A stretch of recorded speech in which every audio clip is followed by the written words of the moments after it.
Hello guys, आप जुड़ गए किन्स के साथ। मैं हूं Kaushik. Stay tuned, stay connected. दोस्तों, आज मैं आपके साथ एक ऐसे टॉपिक पे डिस्कस करूंगा जो आज पूरे देश भर में ट्रेंड कर रहा है। जी हाँ दोस्तों, आज मैं आपके साथ कंगना रनावत और उद्धव ठाकरे के बीच जो जंग छिड़ा हुआ है इसके बारे में आपके साथ डिस्कस करूंगा। यानी कि इन सब का शुरुआत कैसे हुआ, बीएमसी ने क्यों कंगना रनावत का ऑफिस तोड़ दिया और इसके बारे में किसका क्या राय है, यानी कि इस कार्रवाई के बारे में, और कौन किस पे भारी है, यानी कि इस जंग पे किसका जीतने का चांस सबसे ज़्यादा है, कंगना रनावत या फिर उद्धव ठाकरे का। इन सभी के बारे में जानने के लिए आप इस वीडियो में आखिर तक ज़रूर बने रहिए। तो चलिए आज का वीडियो हम स्टार्ट करते हैं। दोस्तों, जब से सुशांत सिंह राजपूत का मर्डर केस सुसाइड का केस सामने आया है, तभी से कंगना रनावत लगातार सुशांत के लिए जस्टिस का मांग कर रही है। उन्होंने सुशांत केस का सीबीआई इन्वेस्टिगेशन का भी मांग किया था और इसी बात से महाराष्ट्र के उद्धव सरकार कंगना रनावत के ऊपर चिढ़ा हुआ है। और असली गर्मा गर्मी तो तब शुरू हुआ जब रिया चक्रवर्ती के ड्रग्स केस में कंगना रनावत ने बॉलीवुड को भी जोड़ दिया। उन्होंने कहा था कि बॉलीवुड के बहुत सारे सुपरस्टार्स ड्रग्स लेते हैं, जो बिल्कुल एक सच बात है क्योंकि इसका खुलासा पहले भी बहुत बार हो चुका है। लेकिन इसी बात को डिफेंड करने के लिए शिवसेना के एक बहुत ही बड़े नेता संजय राउत आ गए और उन्होंने कंगना रनावत को हरामखोर कह दिया और कह दिया कि कंगना रनावत मुंबई में नहीं आ सकती है। और इसी के बाद कंगना रनावत ने भी उल्टा चैलेंज कर दिया शिवसेना का और उन्होंने कह दिया कि वो 9 सितंबर को मुंबई में आ रही है और कोई भी उन्हें रोक नहीं सकता। और इसी के बाद केंद्र सरकार ने भी कंगना रनावत को Y+ सिक्योरिटी दे दिया। और इसी के बाद महाराष्ट्र सरकार ने बिना सबूत के कंगना रनावत के ऊपर एक के बाद एक कार्रवाई करना शुरू कर दिया। उन्होंने सबसे पहले कंगना रनावत के ऊपर ड्रग्स का केस लगा दिया। शिवसेना ने कंगना रनावत को ड्रग्स माफिया भी कहा था।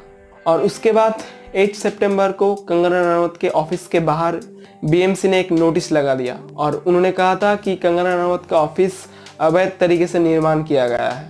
और सिर्फ 24 घंटे के अंदर अंदर ही कंगना रनावत के ऑफिस को तोड़ दिया गया है। यानी कि जिस दिन कंगना रनावत मुंबई में लैंड करने वाली थी, यानी कि 9 सितंबर, उसी दिन कंगना रनावत के ऑफिस को तोड़ा गया। तो ये था पूरा मामला। और इसी के बाद से महाराष्ट्र से लेकर पूरे देश भर में शिवसेना के यानी कि बीएमसी का इसी कार्रवाई के खिलाफ विरोध हो रहा है। बहुत सारे लोग इस कार्रवाई के खिलाफ प्रोटेस्ट कर रहे हैं। और हैरानी तो तब हुआ जब ये पता चला कि शिवसेना के अलायंस पार्टी यानी कि कांग्रेस एंड शरद पवार, इन्होंने भी इस कार्रवाई के खिलाफ नाराजगी जताई है। और बॉम्बे हाईकोर्ट ने ही इस कार्रवाई को रोकने का ऑर्डर बीएमसी को दिया था क्योंकि इल्लीगली कंगना रनावत का ऑफिस तोड़ा जा रहा था। और बॉम्बे हाईकोर्ट ने इस कार्रवाई के ऊपर एक बहुत ही बड़ा टिप्पणी किया था। कोर्ट की तरफ से यह कहा गया कि इतनी जल्दी किसी का भी प्रॉपर्टी नहीं तोड़ा जा सकता।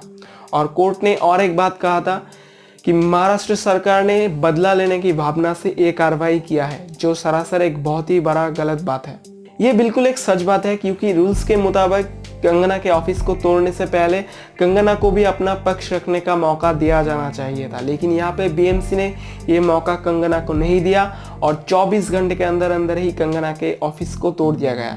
दूसरा जो बहुत ही बड़ा रीज़न है जहाँ पे महाराष्ट्र सरकार एंड बीएमसी पूरी तरीके से एक्सपोज हो जाता है, वो ये है कि मुंबई में ऐसे बहुत सारे बड़ी बड़ी बिल्डिंग्स है जो अवैध तरीके से निर्माण किया गया है।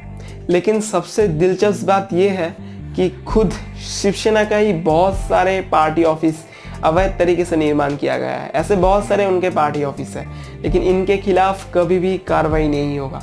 फ्यूचर में भी इनके खिलाफ बीएमसी किसी भी तरीके का कार्रवाई नहीं करेगा क्योंकि ये कार्रवाई सिर्फ कंगना रनावत के लिए ही थी। महाराष्ट्र जहाँ पे कोरोना इतनी जल्दी फैल रहा है, वहाँ पे महाराष्ट्र सरकार कोरोना को कंट्रोल करने की बजाय कंगना को कंट्रोल करने में बिजी है। और इसी के बाद कंगना को भी एक बहुत ही बड़ा मौका मिल गया और वो एक के बाद एक ट्वीट करने लगी और ऐसे करके महाराष्ट्र सरकार पूरी तरीके से बैकफुट पे आ गया। मुंबई के लोग और महाराष्ट्र के लोग भी कंगना के ऑफिस तोड़ने के खिलाफ विरोध कर रहे थे। मीडिया भी कंगना रनावत के सपोर्ट में ही थी और बॉम्बे हाईकोर्ट ने भी कंगना के पक्ष में जाके ही बयान दिया था। तो इससे ये पूरी तरीके से साबित हो जाता है कि अकेले कंगना ने पूरे महाराष्ट्र सरकार के ऊपर एक बहुत ही बड़ा प्रेशर क्रिएट कर दिया है और फ्यूचर में भी शिवसेना को इसका खामियाजा भुगतना पड़ सकता है। और अब मैं आपको इस घटनाक्रम के और एक इम्पॉर्टेंट पॉइंट के बारे में बताना चाहता हूँ। बॉलीवुड जो देश में हुआ हर एक घटना का रिएक्शन सबसे पहले देता है।